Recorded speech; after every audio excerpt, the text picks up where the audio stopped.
교회에서 어린아이에게 유아 세례를 베푼다는 것은 그 교회가 소망이 있음을 우리에게 알려줍니다. 요즘 한국 사회가 결혼을 포기하고 결혼하면 아이를 포기하는 이상한 흐름 가운데 있는데 성경과는 정반대입니다. 성경은 아담과 하와에게 생육하고 번성해서 땅에 충만하라고 말씀해 주십니다.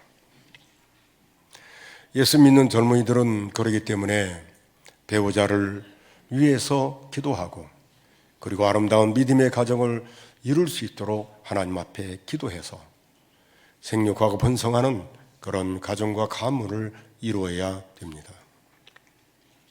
하나님은 우리에게 이 땅을 멋지게 믿음으로 살기를 원하시고 그리고 그렇게 살다가 하나님 나라에 오기를 하나님이 원하십니다. 그냥 태어나서 아무 생각 없이 살라고 말씀하지를 않습니다.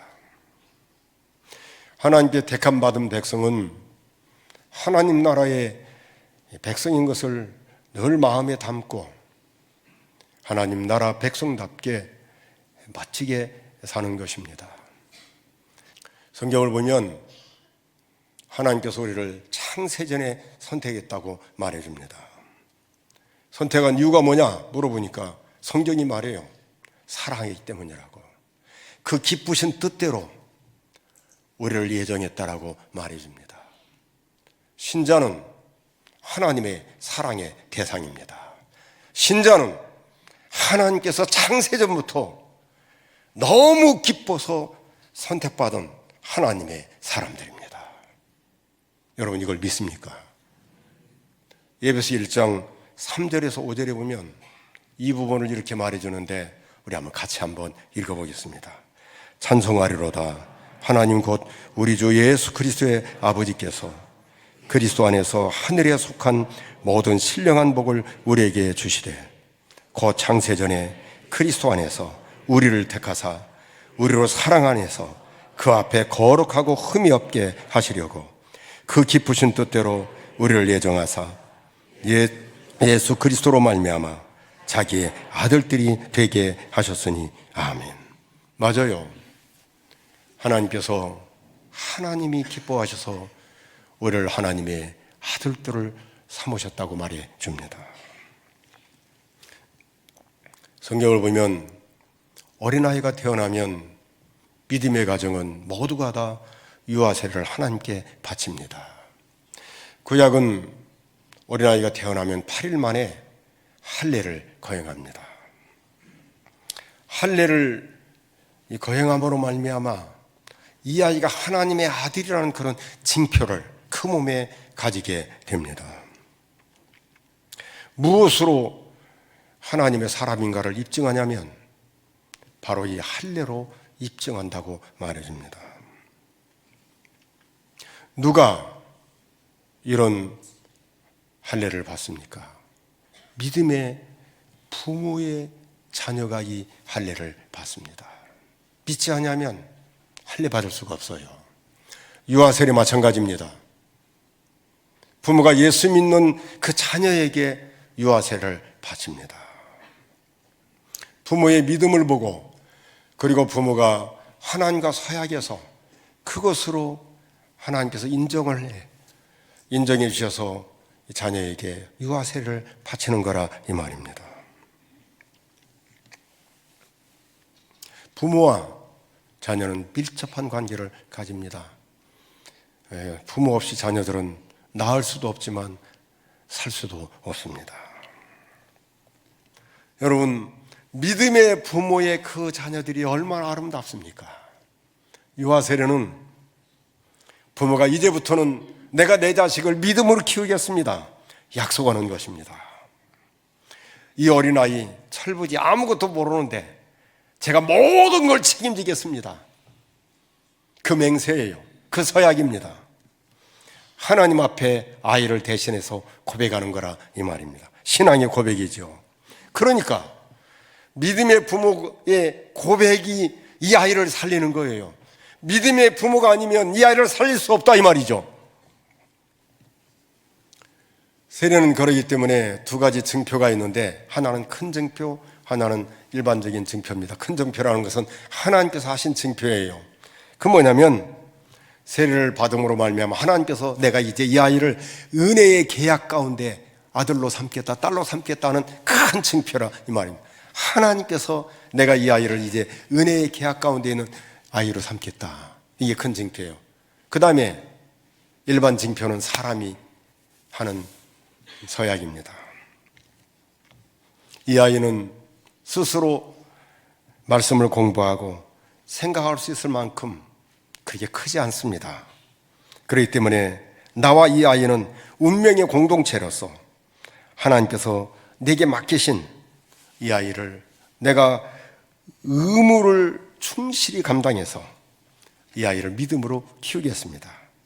이게 서약이고 또 하나의 증표입니다. 하나님은 큰 증표고 우리에겐 이렇게 서약함으로 말미암아 증표가 되는 겁니다. 이걸 자기 고백의 증표라 이렇게 말합니다. 사랑하는 성도 여러분, 유아 세례의 그 의미가 뭐냐면 바로 은혜의 계약 가운데 있는 부모와 이 아이에게 연결됨을 우리에게 가르쳐 주십니다. 두 번째, 왜 어린아이에게 유아 세례를 바쳐야 되는가? 왜 그래요? 믿음의 부모와 가정에서 태어난 아이라도 따라하십시오. 아이도 죄인이다. 이 아이도 죄인입니다. 죄는 하나님과 함께 할 수 없어요. 죄인은 하나님 나라에 갈 수가 없습니다. 여러분, 우리가 이렇게 살지만 예수님께서 십자가에 못 박혀 죽으시고 우리의 모든 죄를 용서해 주셨지만 진짜 예수 믿는 사람들은 내가 진 자범죄 내가 이 땅에서 해결하지 않으면 천국 못 가요. 하나님께서 내 모든 죄를 회개하게 하시고 그리고 천국으로 인도해 주십니다. 그러므로 죄짓지 마세요. 죄 진짜 징그러운 겁니다. 없어지질 않아요. 지우려기도 안 지워져요. 말 함부로 하지 마십시오. 한번 뱉으면 주워 담을 수가 없습니다. 어른은 특별히 말을 함부로 하면 안 돼요. 왜? 자녀들이 봅니다. 내 자녀들이 보고 후손들이 봅니다. 죄는 말입니다. 참 추한 거예요. 남들이 죄 지면 금방 들통나지만 내가 죄를 지면 감축이 급급합니다. 추한 줄도 모르고 부끄러운 줄도 몰라요. 사람을 언제 고통스럽게 하고 힘들게 하는 줄 아세요? 죄가 나를 엄습할 때에 고통스럽고 힘들게 합니다. 어느 누구도 인간은 죄를 해결할 수도 없고 씻을 수도 없습니다. 그런데 죄를 받지 못하면 영생을 얻을 수가 없다는 사실입니다. 사람은 모두가 영원히 살기를 원합니다. 아니요, 살 수 없어요. 죽어요. 그런데 죽음 앞에 선 모든 사람들은 똑같은 고백이에요. 다 천국 가고 싶어 합니다. 자녀는 늙어서 이제 임종을 앞에 둔 부모님이 진짜 천국 가기를 원하고 부모는 내 자식들이 천국 가기를 모두가 원합니다. 죽음, 여러분 따라하십시오. 죽음 이게 진짜 중요한 거예요. 죽음이 있으니까 헛짓을 않는 거예요. 죽음이 있으니까 가다가도 돌아오는 게 이 죽음입니다.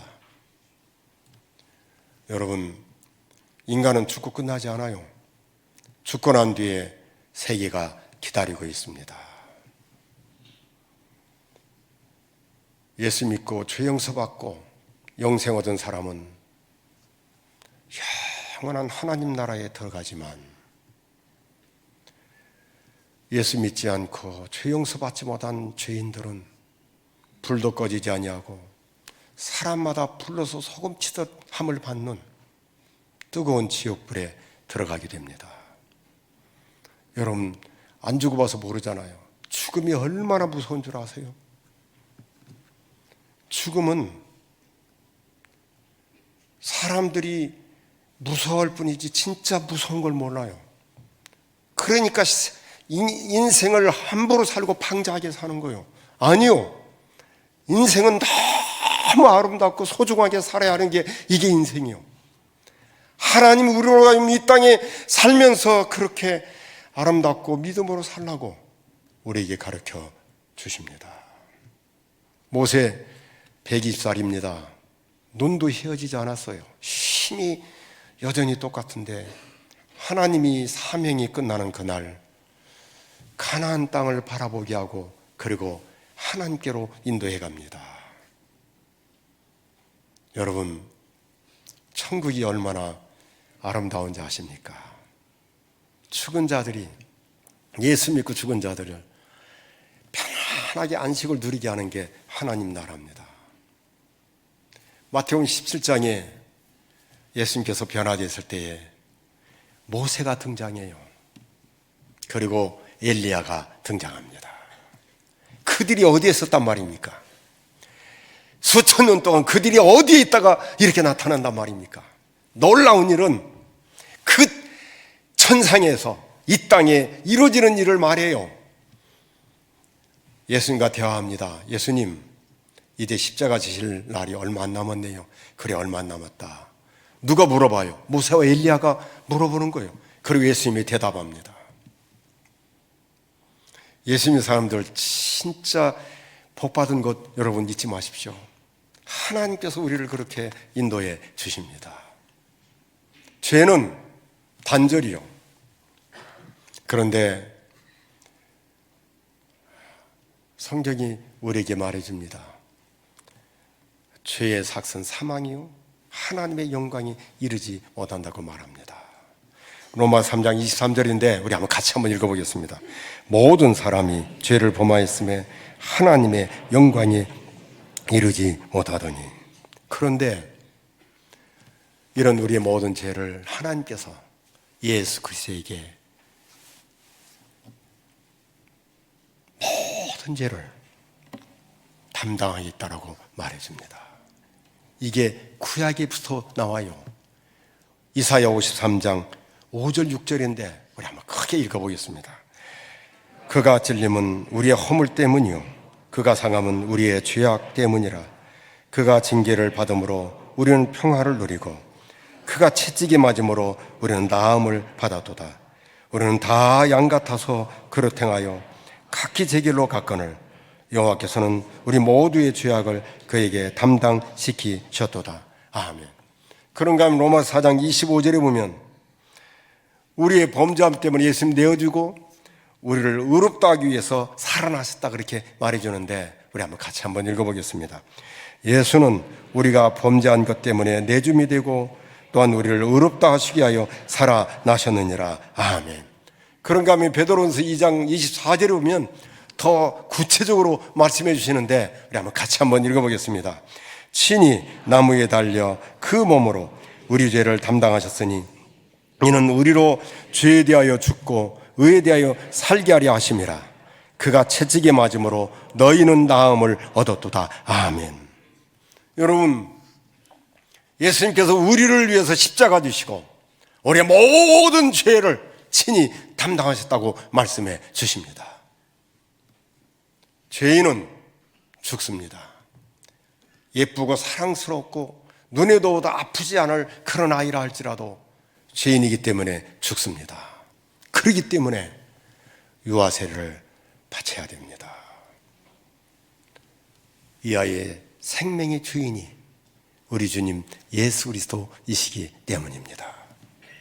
이 아이도 예수님으로 살고 이 아이도 예수님으로 말미암아 영원한 하나님 나라에 갈 수 있기 때문에 부모가 계약적인 관계로 이 아이를 세리를 바치고, 이 아이도 죄인이기 때문에 예수님의 보혈의 피가 필요해서 세리를 바쳐야 되는 겁니다.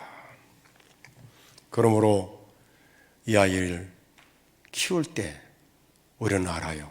이 아이도 죽을 수 있구나. 그걸 꼭 기억하시고 세리 바치고 믿음으로 키워야 되는 겁니다. 그렇다면 세 번째, 어떻게 양육해야 되겠습니까? 하나님의 말씀으로 부지런히 가르치라고 가르쳐 줍니다. 오늘 4절에서 9절, 신명기 6장 4절에서 9절에 보면 이렇게 말해주는데 우리 한번 크게 읽어보겠습니다. 이스라엘아 들으라. 우리 하나님 여호와는 오직 유일한 여호와이시니 너는 마음을 다하고 뜻을 다하고 힘을 다하여 내 하나님 여호와를 사랑하라. 오늘 내가 내게 명하는 이 말씀을 너는 마음에 새기고 내 자녀에게 부지런히 가르치며 집에 앉았을 때에든지 길을 갈 때에든지 누워 있을 때에든지 일어날 때에든지 이 말씀을 강론할 것이며 너는 또 그것을 내 손목에 매어 기호를 삼으며 내 미간에 붙여 표로 삼고 또 내 집문설주와 바깥문에 기록할지니라. 아멘. 처음을 시작할 때 어떻게 시작한 줄 아세요? 들으라 라고 말합니다. 들으라. 이 말은 임금이 하는 말이에요. 여봐라 하는 것도 똑같아요. 여봐라 그러면 어떻게 되죠? 모든 신하가 임금에게 쫙 집중하는 거예요. 들으라. 무슨 말이에요? 하나님께로 집중할 것을 말합니다. 그리고 이렇게 말합니다. 하나님을 사랑을 하고 말해요. 오늘 말씀을 듣고 행하는데 하나님을 사랑하는 게 우선입니다. 그러면 복을 받는다고 말해줍니다. 그러면서 7절, 8절, 9절에 보면은 어떻게 가르쳐야 할 것을 말씀해 주셔요. 너는 마음에 이 말씀을 새기고 부지런히 가르치되 집에 앉았을 때이든지 길을 갈 때이든지 누워 있을 때이든지 일어날 때이든지 이 말씀을 강론한다. 그렇게 말합니다. 부지런히 가르치는데 그것이 아니에요. 강론이라는 말은 이런 뜻이다, 이런 뜻이다 설명해서 가르쳐 주는 것이라 이 말입니다. 그리고 말씀을 손목에 메고 그리고 미간에 붙여 표로 삼고 집에 들어가면 문설주와 바깥문에 기록해서 드러나면서 들고 나가면서 이 하나님의 말씀을 이 아이들이 새기도록 그렇게 가르치라고 말해줍니다. 오늘 서약할 때에 이렇게 했습니다. 아이와 함께 기도하겠다 그랬어요. 아이와 함께 예배를 드리고 아이와 함께 성경을 읽고 그렇게 했어요. 여러분, 지난 주간에 우리 교회 학생이 이제 학교와 연결된 권사님과 대화를 나누는 중에 현실이 그런데 참 그렇구나, 참 안 됐구나 우리나라가. 여러분, 우리 한국을 보면은 모든 목적과 목표가 어딘 줄 아세요? 아기가 태어나면 대학이에요. 19년을 대학만 가면 돼요. 대학이다. 19년을 오로지 대학입니다. 애도 대학이고 어른도 대학이고 엄마도 대학이고 아버지도 대학이고 아들도 대학이고 딸도 대학이에요. 그러니까 목표 설정이 뭐냐면 대학이에요. 대학. 자, 대학이니까 대학만 들어가고 보자. 그리고 대학 딱 들어가면 그 뒤부터 목표가 있어요, 없어요? 없어요. 그래서 고등학교만 졸업하면 통제가 안 됩니다. 부모 말을 안 들어요. 그 뒤부터는 목표가 없는 거예요. 이게 한국의 현실이에요. 부모도 불쌍하고 애들도 불쌍해요. 아니요. 우리 어렸을 때에 목표가 그게 아니었습니다. 부모님께 공부하라는 말 안 들었어요. 공부해라 그 말 안 들었어요. 그런데 이 말은 들었습니다. 사람 돼야 한다고 들었습니다. 예수 잘 믿어야 된다고 들었습니다. 여러분, 그런데 우리 공부 어떻게 한 줄 아세요? 토요일날 밤 12시까지 공부했습니다. 주일날 밤 12시까지 교회에 살아서 공부 안 했어요. 월요일날 영시 땅 지나면 그때부터 공부했습니다. 제 친구 아버지는 그때 당시에 예비고사라 체력장이 있었어요. 체력장이 10점인가 30점인데 주일날 할 때가 있습니다. 그때 믿음의 이 아버지가 너 체력장 하지 마. 점수가 안 따도 돼. 그런데 놀랍게도 이 여자애인데 내 친구 동생이거든요. 이대 갔습니다. 믿음으로 산 자녀들 공부하라 하지 말라 하지 않아도 믿음이 들어가면 내가 누구인가를 알아요. 내가 하나님의 아들이고 내가 하나님의 딸인 것을 압니다. 공부하라 하지 말라 하라도 내가 알아요. 하나님의 영광을 위해서 내가 어떻게 살아야 하는가를 내가 알아요. 이걸 부모가 키워야 해요. 이걸 부모가 가르쳐줘야 해요. 내 인생의 주인이 하나님인 것을 가르쳐주고 그 아이로 하여금 스스로가 독립하게 만들고 그래서 하나님 앞에 우뚝 선 그런 아들과 딸로 우리는 이 아이들을 세워주고 가르치고 앞장선 모델이 되어야 되는 것입니다. 여러분, 요즘 자주 제가 인용하는 구절입니다. 모세의 뒤를 이어서 여호수아가 지도자가 됩니다. 요단강 앞에 있어요. 건너기만 하면 가나안 땅입니다. 이스라엘 백성들 무기 없습니다. 군대 훈련받은 적이 없어요. 그런데 가나안 칠척속은 철병교를 가지고 있습니다. 여리고성은 무너지지 않는 난공불락의 그러한 성입니다. 그런데 하나님께서 여호수아에게 병법을 가르치지 않아요. 무기 만들라고 말하지 않습니다. 딱 하나예요. 이 율법책을 자루나 우루나 떠나지 말고 그대로 지키라. 그러면 내 길이 평탄하게 된다. 내가 형통하게 된다고 말해줍니다. 전쟁터에 나가서 싸워야 되는데 다른 거 말하지 않아요. 말씀을 지키라고 말합니다. 그대로만 살으라고 말해요. 이게 여호수아 1장 7절 8절인데 우리 같이 한번 읽어보겠습니다. 오직 강하고 극히 담대하여 나의 종 모세가 내가 명령한 그 율법을 다 지켜 행하고 자루나 우루나 치우치지 말라. 그리하면 어디로 가든지 형통하리니 이 율법책을 내 입에서 떠나지 말게 하며 주야로 그것을 묵상하여 그 안에 기록된 대로 다 지켜 행하라. 그리하면 내 길이 평탄하게 될 것이며 내가 형통하리라. 아멘. 맞아요. 살고 죽는 게 누구에게 있습니까? 하나님께 있습니다. 여러분 그 믿어요? 살고 죽는 게 하나님께 있어요. 내 인생이 하나님께 있어요. 공부 잘해서 내 인생이 형통하게 되는 게 아닙니다. 건강해서 내 인생이 형통하게 되는 거 아니에요. 하나님 그분이 들어서시면 아무도 막을 자가 없습니다. 예수 믿어서 망한 사람 없어요. 기독교 2000년 역사에.